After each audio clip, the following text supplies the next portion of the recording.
Welcome back, Phosphor fans. We're here with another quick bit of Apple II fun. This is a game I played quite a bit when I was younger called Spies Demise. So, it's released by Penguin Software, which was actually better known for releasing graphics tools for other people to make games with on the Apple II.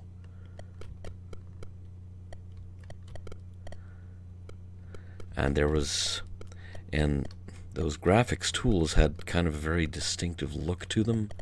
You could tell immediately if someone had been using Penguin Software stuff to do their games.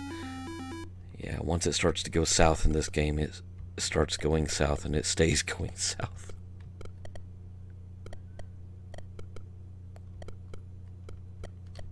Oh. Elevator action, it ain't.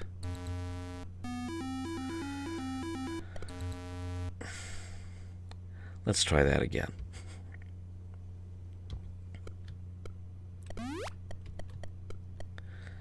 Obviously, you're trying to snag all the secret spy items, especially the little glowing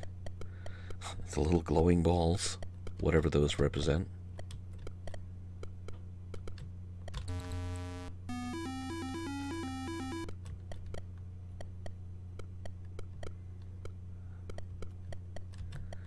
As you can see, the whole thing is on a timer.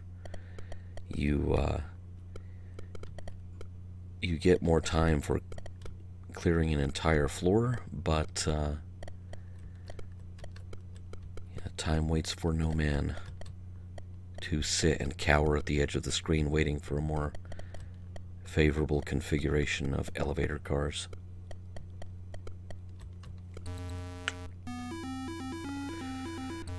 Oh! I didn't even move. And yet apparently I did.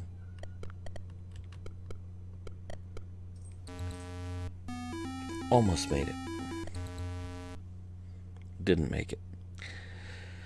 So there you go, Spies Demise. This could be played with the paddle controllers that were common with Apple II computers.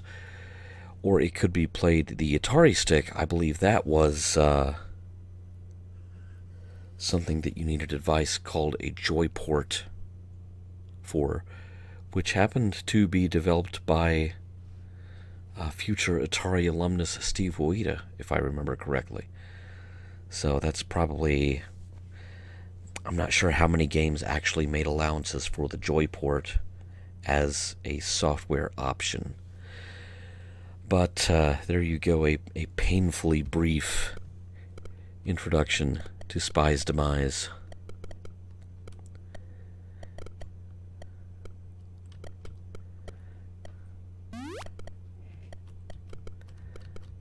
And yet I keep going back for more pixelated punishment.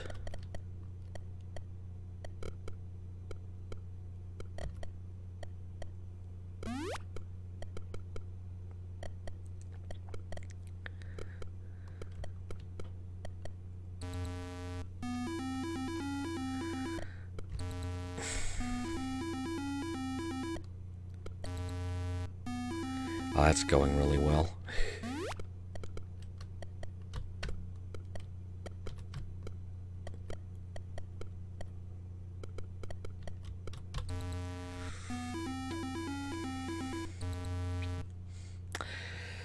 So, another spy, another demise. I think that pretty much covers it for this game on the Apple II. We'll be back with another Phosphor.Fossil. Maybe not one that's quite so painfully brief next time.